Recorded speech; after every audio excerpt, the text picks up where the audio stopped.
Hello, everyone. Welcome to How to Read Music. This is Greg, and this is the introduction to this video series, where I'll talk about what I hope to cover in this series of videos. Here's a phrase I hear way too often. I can't read music, it's too hard. Sorry, that is false. It's not as hard as you think. For the most part, music notation is logical, it's consistent, and it's predictable. Much more so than, for example, the English language, which is full of seemingly random, arbitrary rules that you can only learn by memorizing. Here's an example. I love this. I learned this when I was a kid. Maybe you've seen this one. What is this word? What does this say? Right, it spells fish. The GH makes the F sound as in cough, the O makes the I sound as in women, and the TI makes the sh sound as in motion. So there you have it, fish. Well, that's just ridiculous because that's not how you spell fish. And this is the kind of thing that you see when you read normal words in English and other languages. It doesn't happen in musical notation. If there's a staff with a clef sign and a certain line is a G, then that note will always be a G. There will be exceptions, but when there are, there will always be a reason, something you can point to and say, okay, this time it's different because, this time it's not a G because, and there'll be a reason for it. You just have to know what you're looking for. Over the years, I have taught 5-year-olds, teenagers, and young adults, 75-year-olds, surgeons, attorneys, factory workers, school teachers, computer programmers, all kinds of regular folks how to read music. And it wasn't even that hard. It just takes some effort and patience. With a little practice, you can do it.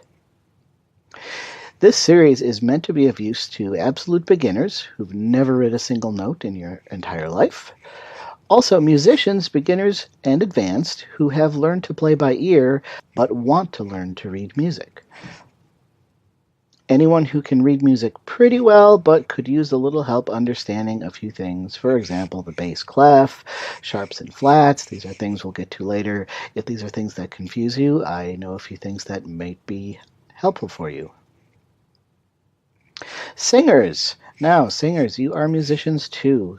I think singers definitely have a disadvantage because you have nothing to look at. You don't have an instrument in front of you or anything to hold where you can point to and correlate one-to-one the lines and dots on the page in front of you with the sound that you are making. All of your music is made inside, so it makes sense that it takes singers, not all the time, but often takes singers a little longer to get the hang of reading music. But you can certainly do it.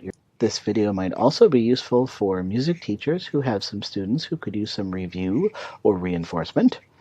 And it might be useful for anyone who might just be curious and thought, I wonder what all those little lines and dots mean. Maybe you got that mug for your birthday with musical notes on it and you look at it and you wonder, I wonder what that music is. Maybe I'd even like to play it sometime.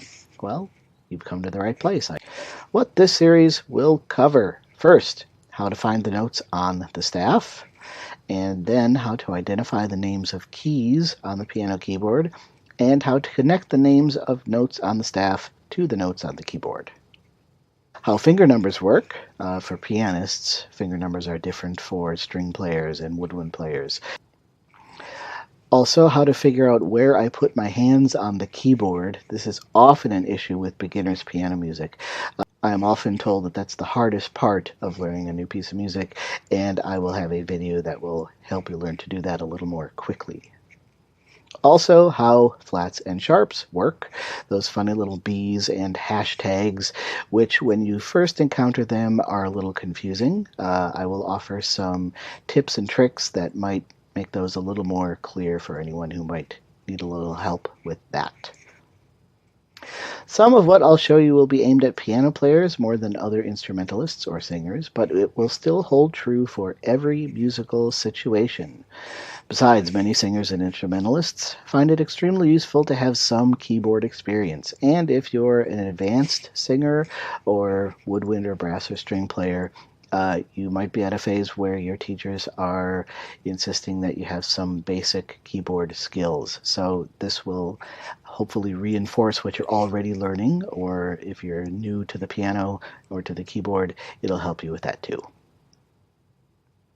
Note, these videos are in no way meant to be a substitute for a real teacher. If you are serious about learning an instrument, the best way, in my opinion, is from a live human teacher. However, that's not always possible for everyone. Maybe you live out in the country 200 miles from the nearest music teacher, and it's just not feasible for you to meet with someone. Fortunately, with the internet, we have all kinds of options. There are videos like this one, there are tutorials, you can take lessons with Skype. So you do have that option, and I think it's completely legitimate. A real teacher, I think, is best, but the internet is not a bad substitute. And if you already have a teacher, and what I'm presenting here is at odds with what you're being taught, your teacher is right. That being said, what I'll be showing you is compatible with other ways of learning to read music, and it shouldn't interfere.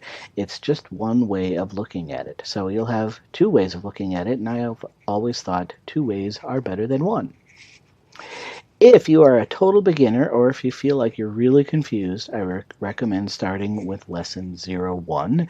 Now, these first 5 lessons, 01 through 05, do go very, very slowly, but there's a reason for this. It's simply because I don't want to skip anything. Often when I have students who get stuck, it's because there's some little bit of information that I forgot to give them, or there's something that I haven't reviewed and need to reinforce a little bit. And it might seem a little repetitive at times, and of course you're free to skip ahead anytime you want, but if you sit through it, I definitely think it'll help solidify the concepts and you'll be able to learn to read a little more quickly.